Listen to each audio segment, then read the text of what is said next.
They say desperation makes you do crazy things. I never believed that until the day a stranger called and offered me a deal I couldn't refuse. Marry her.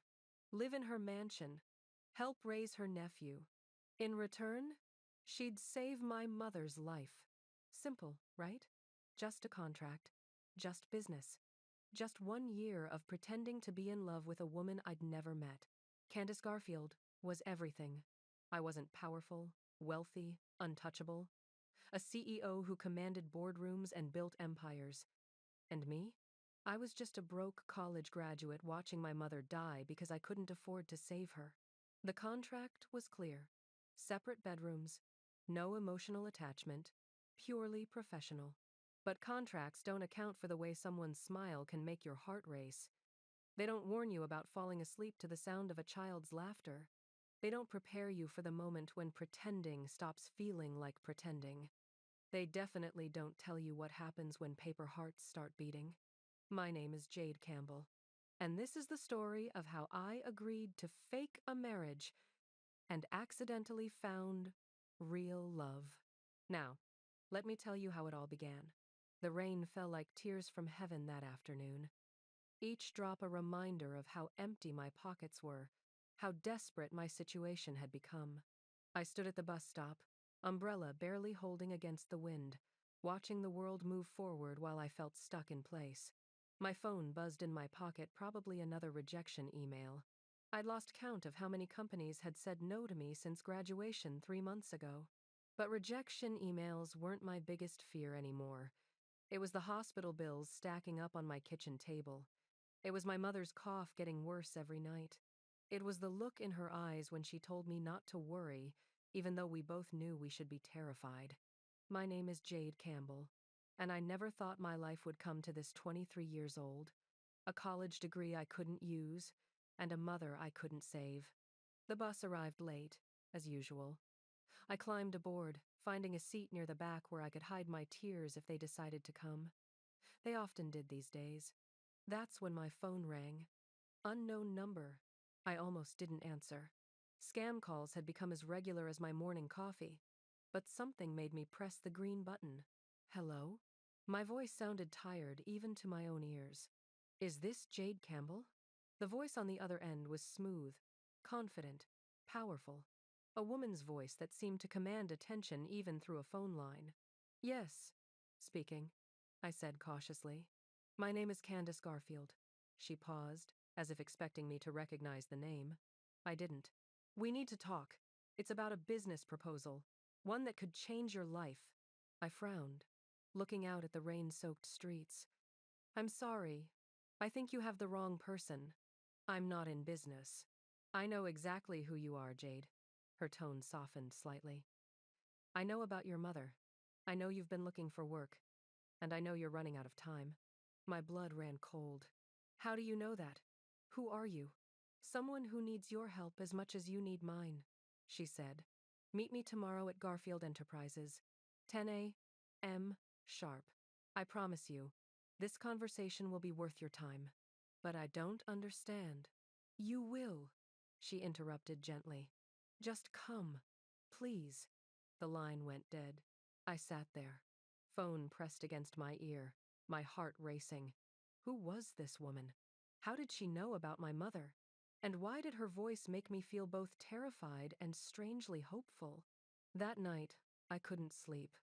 I researched Candace Garfield on my phone, and what I found made my breath catch. She was everywhere: Forbes, Business Weekly, Society pages. CEO of Garfield Enterprises at just 30 years old. Beautiful, powerful, untouchable. Her company was worth billions. So why did she want to meet with me? The next morning, I stood before the glass tower of Garfield Enterprises, feeling impossibly small.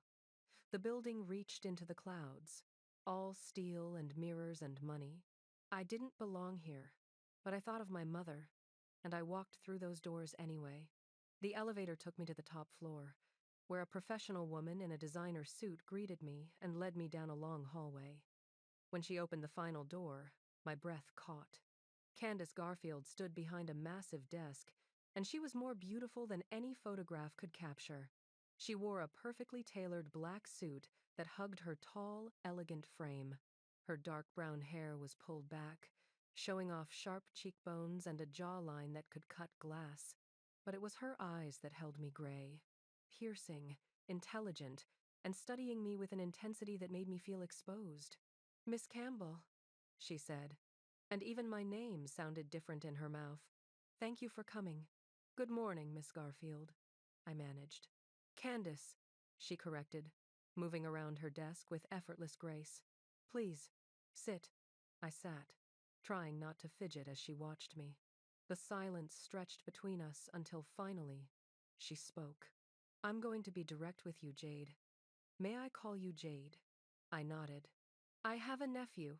His name is Matthew. He's 4 years old." Her voice softened when she said his name.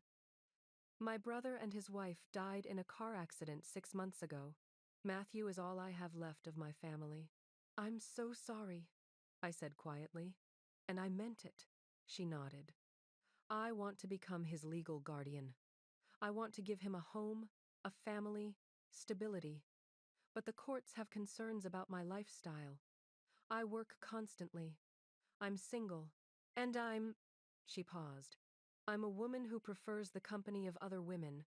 The family court judge has made it clear that my chances of gaining full custody are slim unless I can demonstrate a more traditional family structure." My heart started to race. I was beginning to understand. "I need a spouse," Candace said bluntly. "Someone who can help me care for Matthew. Someone the courts will approve of. Someone I can trust." She leaned forward, her eyes locked on mine. "I need you, Jade." The words hung in the air between us. "You want me to?" I couldn't finish the sentence. "Marry me," she said simply.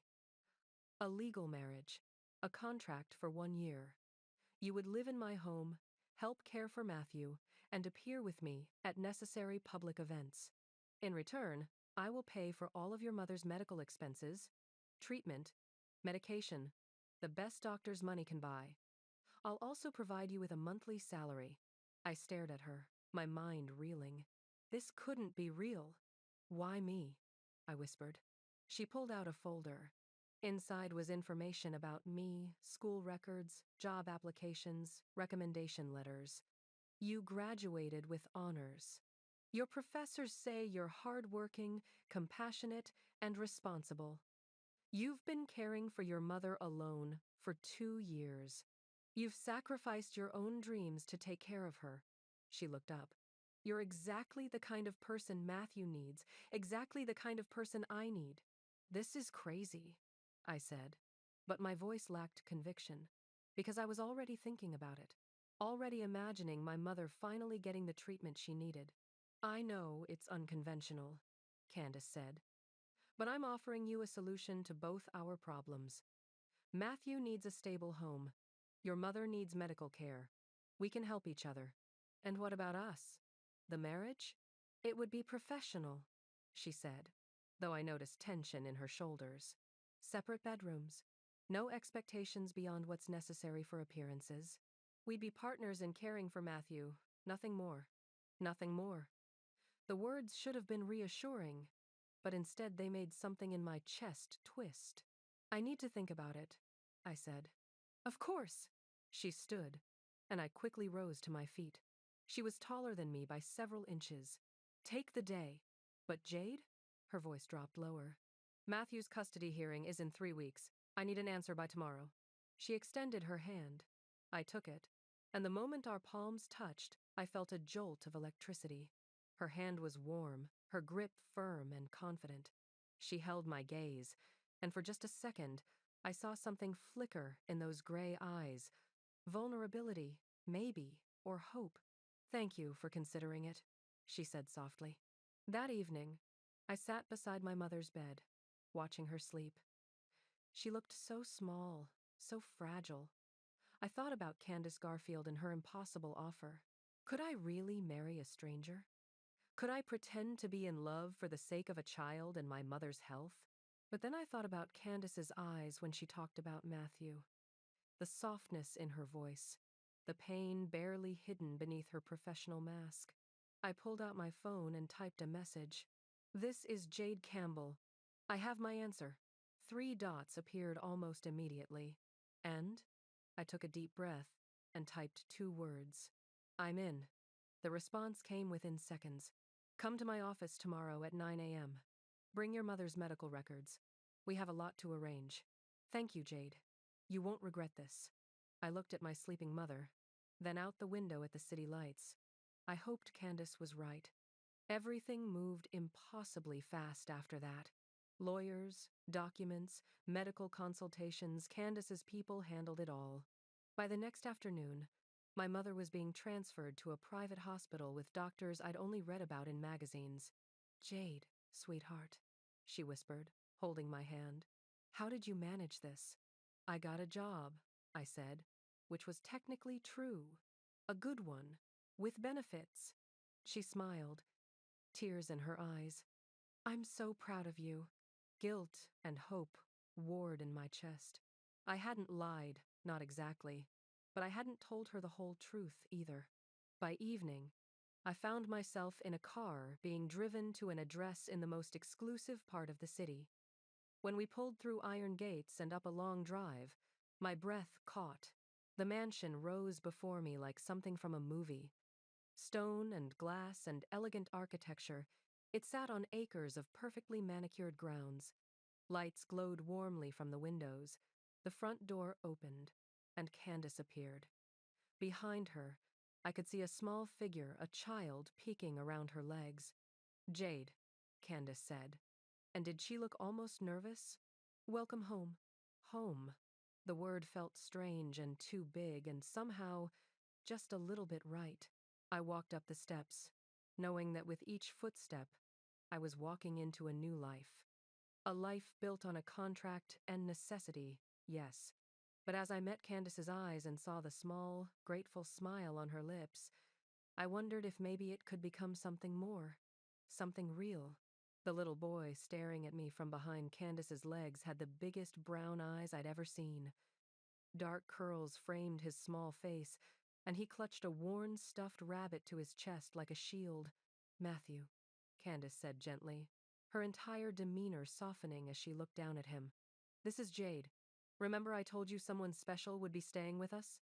He nodded but didn't move, those enormous eyes studying me with a child's perfect honesty. I knelt down slowly, making myself smaller, less intimidating. Hi, Matthew. That's a very nice rabbit you have. Does he have a name? Matthew looked at his stuffed animal, then back at me. Mr. Hoppy, he whispered. Mr. Hoppy is a perfect name, I said seriously. I had a stuffed bear when I was your age.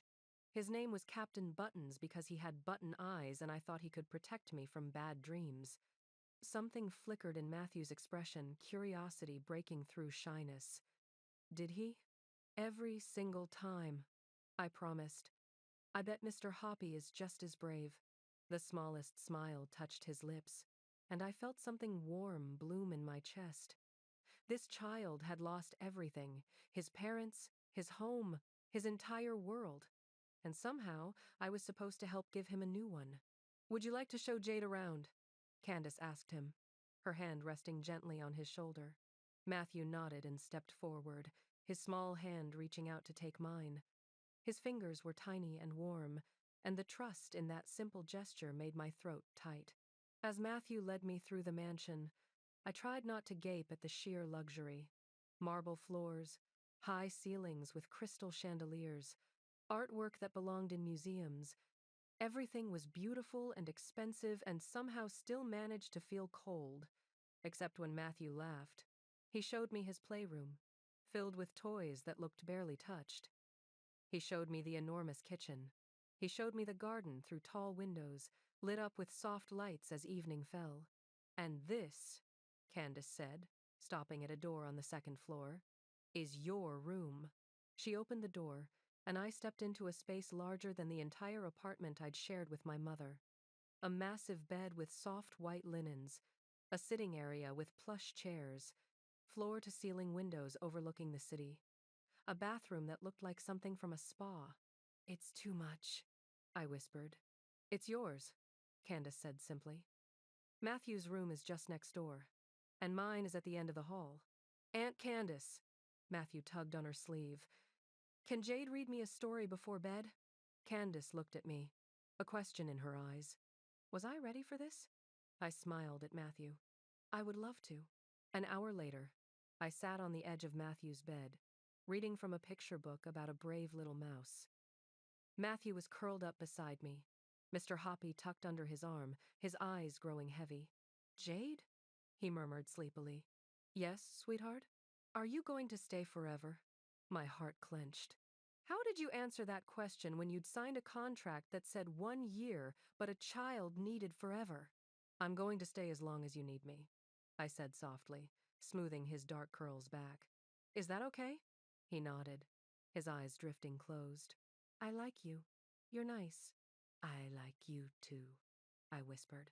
By the time I finished the story, he was asleep, breathing softly. I sat there for a moment, just watching him. This innocent child who'd been through so much deserved better than a fake family built on contracts. He deserved real love. When I finally stood and turned toward the door, I gasped. Candace was standing there, leaning against the doorframe, watching us. She'd changed out of her suit into a simple sweater and dark pants, her hair loose around her shoulders. How long have you been there? I whispered. Long enough. She straightened, her eyes on Matthew's sleeping form. He hasn't let anyone read to him since. She trailed off. But I understood. Since his parents died. We stepped out into the hallway, pulling the door almost closed behind us. You're good with him, Candace said quietly. Natural. He's easy to love, I replied, and meant it. She looked at me then, really looked at me, and something passed between us, understanding, maybe, or the beginning of something neither of us was ready to name. You must be exhausted, she said finally.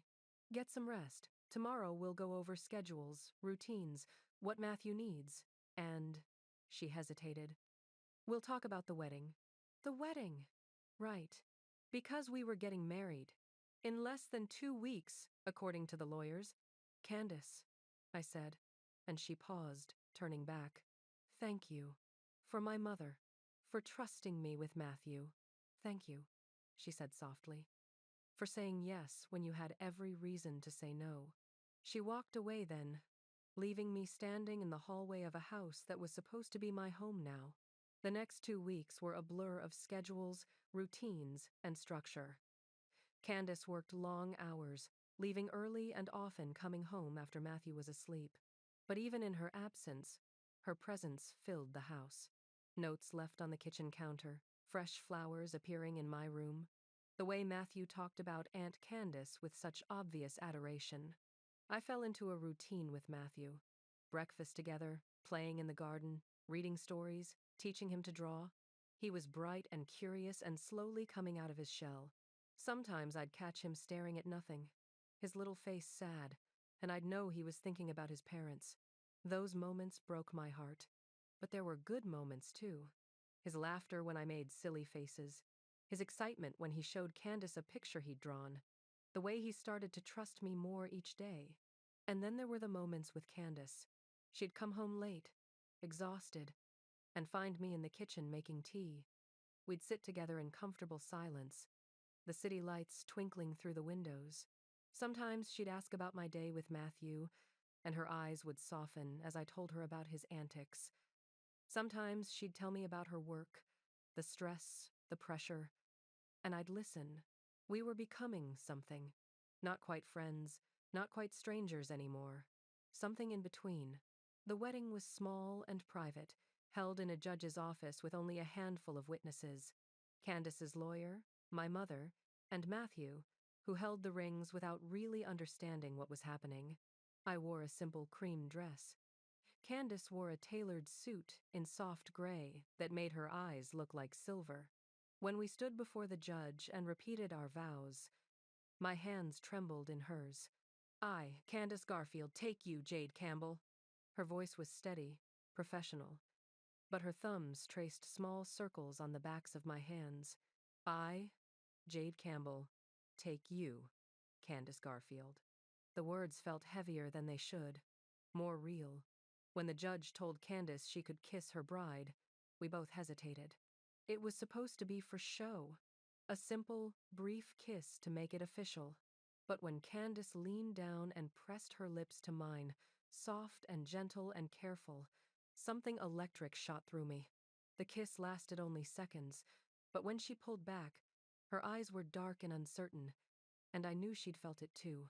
That moment when pretend started to feel dangerously real. 2 months passed. Life as Candace Garfield's wife was strange and surreal. We attended charity galas, where people stared at us with curiosity and judgment. The CEO and her sudden wife.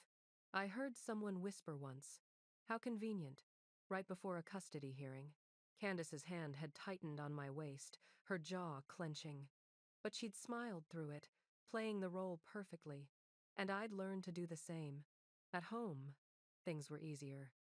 Matthew had fully accepted me now, running to me when he woke up, holding my hand during meals, asking me to tuck him in every night. Watching him heal, bit by bit, made everything worth it. And Candace was becoming harder to read. Sometimes I'd catch her watching me with an expression I couldn't decipher. Sometimes our hands would brush and she'd pull away quickly, like I'd burned her. Sometimes she'd smile at something I said, a real smile that made her whole face light up, and my heart would skip a beat. We were living together, raising a child together, legally married, but we barely touched. Separate bedrooms, separate lives that only intersected when necessary. It should have been fine. It was what we'd agreed to. So why did it feel like slow torture? One afternoon, everything shifted. Matthew wanted to go to the park, a normal, innocent desire. I'd said yes without thinking. But when Candace came home and found out, her reaction shocked me. "The park?" Her voice was sharp, edged with something like panic. "Jade, we have photographers watching this house constantly. Do you know what kind of speculation could start?" "He's a 4-year-old child who wants to play," I said, trying to keep my voice calm. "We can't keep him locked up here forever." "I'm not locking him up." Her jaw was tight. "I'm protecting him. I'm protecting all of us. Everything we do is under scrutiny. One wrong move and the judge could decide I'm unfit. So we just hide. We just pretend to be a perfect family behind closed doors but never actually live? You don't understand the pressure I'm under." Her voice rose, and I saw real fear in her eyes now. "Everything I've built could all disappear if I make one mistake. Matthew could be taken away from me. Do you understand that?" The raw emotion in her voice stopped me cold. This wasn't about control or image. This was about terror. The fear of losing the last family she had left. "I'm sorry," I said softly. "I wasn't thinking about the custody hearing." Candace closed her eyes, taking a deep breath. When she opened them again, the vulnerability was hidden behind walls. "Take him to the park. But please, let Thomas drive you. Use the car with tinted windows. Be careful." "Candace." "I need to work," she said, already turning away. But I saw the tension in her shoulders, the way her hands shook slightly. She was carrying so much weight, and she was doing it alone. That evening, after Matthew was asleep, I found Candace in her study, surrounded by papers, her head in her hands. "Candace?" I knocked softly. She looked up, and for just a second, before she could hide it, I saw exhaustion and loneliness in her eyes. "Matthew had a wonderful time," I said, stepping inside. "Thank you for letting us go." She nodded. "I'm glad."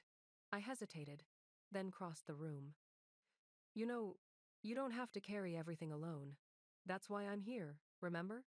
We're supposed to be partners in this." "Partners," she repeated, and something flickered across her face. "Right." The way she said it made my chest tight, like the word meant something different to her than it was supposed to. I reached out, my hand covering hers on the desk. "Talk to me. Please." She stared at our hands, and I watched her throat work as she swallowed. "Do you ever—" she started, then stopped. "Do you ever forget this is supposed to be fake?" The question hung in the air between us, heavy with meaning. My heart started pounding. "What do you mean?" She finally looked up at me, and the raw honesty in her eyes stole my breath. I mean, sometimes, when you're reading to Matthew, or when you smile at me over breakfast, or when you take my hand at those galas, sometimes I forget we're pretending. Sometimes it feels real. I finished softly. She nodded, and I saw the fear in her expression. Fear of being vulnerable, of admitting something she shouldn't feel. I forget too, I whispered. The confession hung between us. We were both still, barely breathing, the air thick with everything we weren't saying. Then Candace's phone rang, shattering the moment. She pulled her hand away from mine, answering with her professional voice. Garfield. I could hear a woman's voice on the other end. Candace's expression shifted frustration, then resignation. Fine, she said curtly. Tomorrow at 8. But this is the last time, Evelyn. Evelyn. An old friend from university, she'd mentioned once. A business associate. She hung up and rubbed her temples. I'm sorry. I have a dinner meeting tomorrow night. With Evelyn? The question came out sharper than I intended. Candace's eyebrows rose slightly. Yes. She's been persistent about discussing a potential partnership. It's just business, Jade. Just business. The words shouldn't have bothered me, but they did. Of course, I said, forcing a smile. I should let you work. I left before she could see the jealousy I had no right to feel. The next evening, I tried not to watch the clock, tried not to imagine Candace at some expensive restaurant with this Evelyn woman, tried not to wonder if Evelyn made her smile the way I sometimes did. By 10 o'clock, after putting Matthew to bed, I was restless. I made tea I didn't drink. I stood by the window, watching the city lights, wondering when caring about Candace had stopped being part of the contract and started being real. When I finally heard the front door open around 10:30, my heart leaped. I stayed in the kitchen, pretending to be casually making tea, as if I hadn't been counting the minutes. Candace appeared in the doorway, still in her work clothes, looking tired but composed. You're up late, she said. Couldn't sleep. I poured hot water over a tea bag. How was dinner? Long. She leaned against the counter. Evelyn wants to merge parts of our companies. She's been pushing for weeks. And I told her no. Again. Candace sighed. She doesn't take no well. I handed her a cup of tea, and our fingers brushed. That electric feeling again. Thank you, she said softly. We stood there in the quiet kitchen, sipping tea, the space between us feeling charged with unspoken things. Jade, Candace said finally. About what I said earlier. About forgetting this is fake. Don't, I interrupted, setting down my cup. Don't take it back. Don't pretend you didn't mean it. She looked at me, surprise flickering in her eyes. Because I meant what I said too, I continued, my heart racing. And I'm tired of pretending I don't feel I couldn't finish. Couldn't say the words that would change everything. Feel what? She asked, her voice barely a whisper. She'd set down her own cup and was moving closer. I don't know, I admitted. I don't know what this is, but it's not nothing, and it's not just for show. Not anymore. We were standing so close now. I could smell her perfume, faint and expensive. Could see the way her chest rose and fell with quick breaths. This is complicated, she whispered. I know. We have a contract, an agreement. I know that too. If we cross this line. She trailed off, but her hand came up to cup my cheek, her thumb brushing my skin with devastating gentleness. I don't know if I could go back. Then don't, I breathed. For a long moment, we just stood there, balanced on the edge of something that would change everything. Her eyes searched mine, asking a question. I answered by rising on my toes and closing the distance between us. The kiss was nothing like our wedding kiss, that brief, careful press of lips. This was real. This was months of tension and longing and pretending finally breaking free.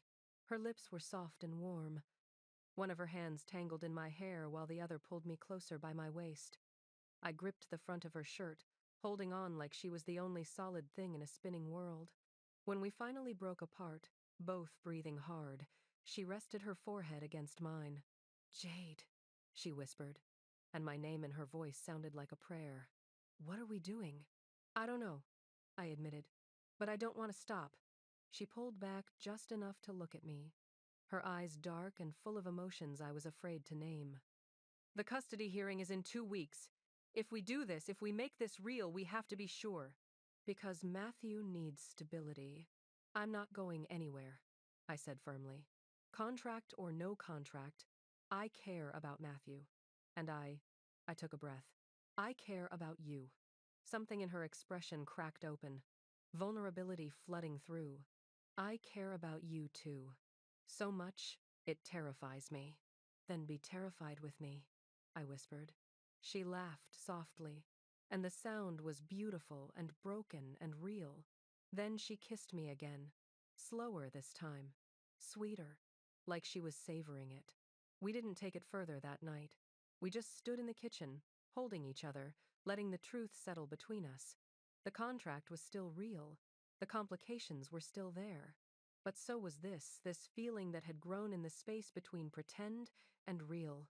When we finally said goodnight and went to our separate rooms, I lay in bed with my fingers pressed to my lips, smiling into the darkness. Everything had changed. The following week felt different. Lighter, somehow, despite the complications. Candace smiled, more real smiles that reached her eyes. She'd brush past me in the hallway, and her hand would linger on my waist just a second longer than necessary. At breakfast, she'd catch my eye over Matthew's head, and something would pass between us, a secret, a promise. Matthew noticed too, in the way children do. "You and Aunt Candace are happy," he said one afternoon as we colored together. "We are," I agreed, and it was the truth. "Good," he said seriously. "I like it when people are happy." This sweet child had known so much sadness. If Candace and I could give him happiness, even just a little, then everything was worth it. But peace never lasted long. One morning, a week before the custody hearing, I was making lunch when my phone exploded with notifications. Text messages, social media alerts, even a call from my mother. With shaking hands, I opened a news website. The headline made my blood run cold. "Garfield marriage exposed. Contract leaked. CEO accused of fraud. No, no, no, no." I scrolled through the article, my heart sinking with every word. Someone had leaked details of our contract. The article laid it all out. The 1-year agreement, the financial arrangements, even quotes from the contract itself. My phone rang. "Candace, I'm coming home," she said, her voice tight with barely controlled fury. "Don't answer the door. Don't talk to anyone. I'll handle this.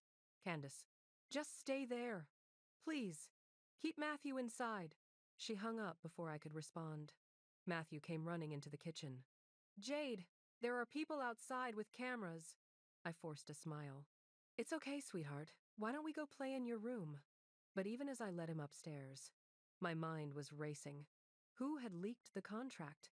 Why now? Right before the custody hearing. And what would this do to Matthew? To Candace? To us? Candace arrived home 40 minutes later. When she came through the door, her expression was a storm. "Where's Matthew?" she asked. "Napping." I gave him lunch and read him 3 stories. He finally fell asleep. She nodded, then sagged against the wall, the composed CEO mask cracking. "This is a disaster." I went to her, taking her cold hands in mine. "We'll fix it." She laughed, but it was bitter. "How? The whole world now knows our marriage was a contract. The judge will see this. I'm going to lose him, Jade. I'm going to lose Matthew." "No," I said firmly, gripping her hands tighter. "No, you're not. We're not going to let that happen." "How can you be so sure?" "Because I know you. I know how much you love Matthew. And I know that what started as a contract became real somewhere along the way. The judge won't care about that. Then we make them care." An idea was forming, wild and terrifying. "We tell the truth. All of it." Candace stared at me. "What?" "We hold a press conference. We admit, yes, it started as a contract. But we also tell them what happened after. How we became a family. How we. I took a breath. How we fell in love. The words hung between us. We'd admitted caring about each other, but love that was bigger, scarier. Jade, Candace whispered. I love you, I said. And saying it out loud felt like jumping off a cliff. I don't know when it happened, but it's real, Candace. What we have is real. And if we stand in front of those cameras and tell them that honestly, openly, maybe they'll see it too. Tears spilled down her cheeks. You love me? Yes, I said simply. I love you. I love Matthew.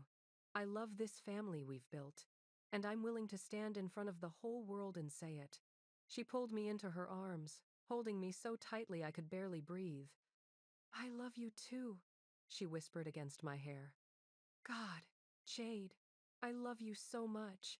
We stood there, holding each other, while outside the reporters waited. Okay, Candace said finally. We do the press conference. Together. We tell them everything. She kissed me then, and it tasted like salt from tears and something sweeter hope. The press conference was scheduled for the next afternoon. Candace's PR team worked through the night, though Candace insisted we wouldn't use a script.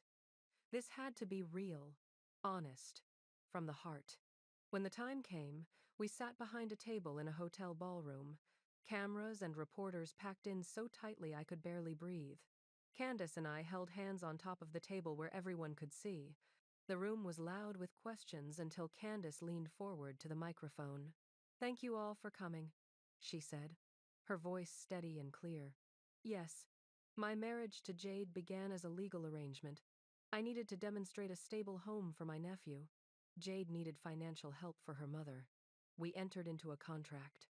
The room erupted in murmurs. But here's what the leaked documents don't show, Candace continued, her voice softening. They don't show the first time Matthew smiled at Jade. They don't show how she turned our house into a home. She turned to look at me, and the love in her eyes was so clear. They don't show the moment I realized I'd fallen in love with her, Candace said. The room exploded with camera flashes and shouted questions, but Candace just kept looking at me. My turn, I said, leaning toward my microphone. The room quieted. When I agreed to this arrangement, I was desperate. My mother was dying. I had no hope. Candace offered me a way out, and I took it. I took a breath. But you can't live with someone, care for a child together, build a life together, and not feel something. I watched Candace put Matthew first in everything. I saw the woman behind the CEO, and I fell in love with her. Candace's eyes were shimmering with tears. So yes, I continued, our marriage started as a contract, but it's not fake. What we have is real. Matthew is our son. This is our family, and I choose them. Every day, I choose them. The room exploded again, but I barely heard it. Candace was kissing me, right there in front of everyone.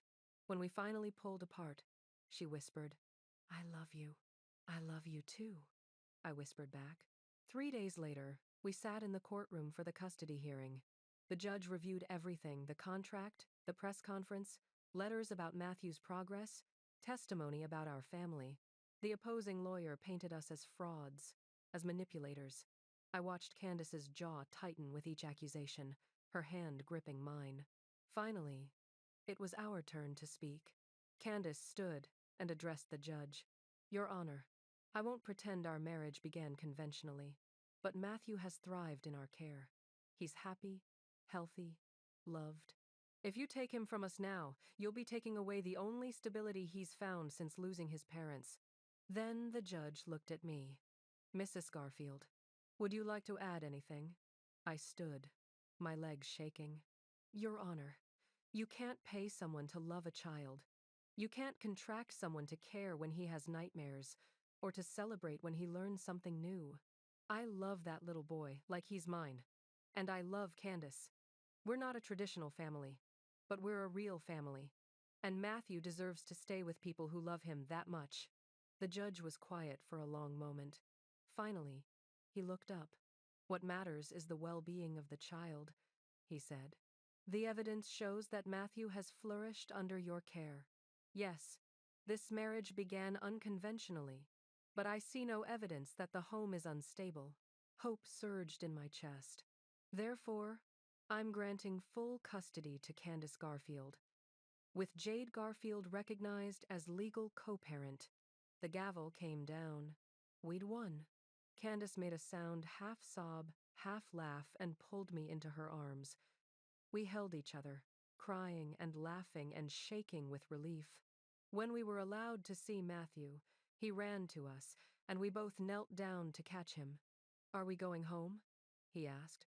Yes, baby, Candace said, kissing his forehead. We're all going home. Together. Forever? He asked. Forever, I promised. 6 months later, life had settled into something beautifully ordinary. Matthew started kindergarten. My mother had finished her treatment and was healthy. Candace had cut back her hours to be more present. And us?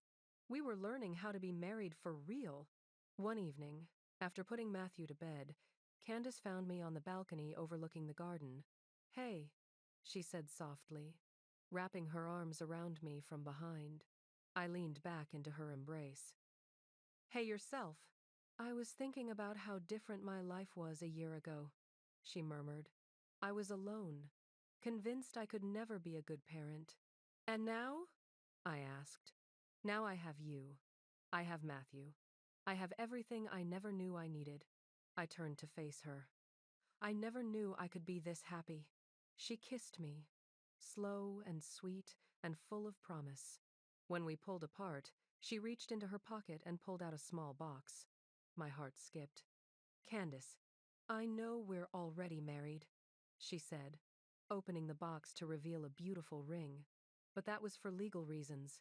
This is because I choose you. Every day, for the rest of my life. Will you wear this? Tears blurred my vision as I held out my hand. She slipped the ring on, and it fit perfectly. I choose you too, I whispered. Every single day. We stood there under the stars, and I thought about how a desperate phone call and an impossible offer had led to this moment. How a contract had become a love story. Mommy Jade! Mommy Candace! We turned to see Matthew in the doorway, rubbing his eyes. Bad dream, sweetheart? I asked. He nodded, and Candace scooped him up. Want to sleep with us tonight? He nodded again, and we carried him to our bedroom, the one we'd been sharing for months now. We settled into bed, Matthew between us, safe and loved. Within minutes, he was asleep again. Candace reached across him to take my hand, our rings catching the light. This is everything, she whispered. I looked at her, this powerful, beautiful woman who'd become my entire world. I looked at Matthew, learning to love again. I thought about the journey that had brought us together. Yes, I whispered back. This is everything. And as I drifted off to sleep, surrounded by the people I loved most, I realized something profound. Sometimes the best love stories don't start with love at all. Sometimes they start with desperation and contracts and impossible arrangements. Sometimes they start with two people who need each other for all the wrong reasons and discover they want each other for all the right ones. Sometimes paper hearts become real. And when they do, they beat stronger than anything else in the world. If this story touched your heart, please show some love by hitting that like button. It helps us share more beautiful love stories like Jade and Candace's journey. Don't forget to subscribe so you never miss our next emotional romance. We have so many more stories about love that defies expectations, breaks boundaries, and proves that sometimes the most unexpected connections become the most beautiful ones. Drop a comment below and tell us, would you have signed the contract? Have you ever taken a leap of faith for love? We read every comment and love hearing your thoughts. Share this story with someone who believes in second chances, unexpected love, or anyone who needs a reminder that family isn't always about blood, it's about the people who choose to stay. Thank you for being part of our community. Thank you for supporting love in all its forms. Until next time, keep loving beyond the rules.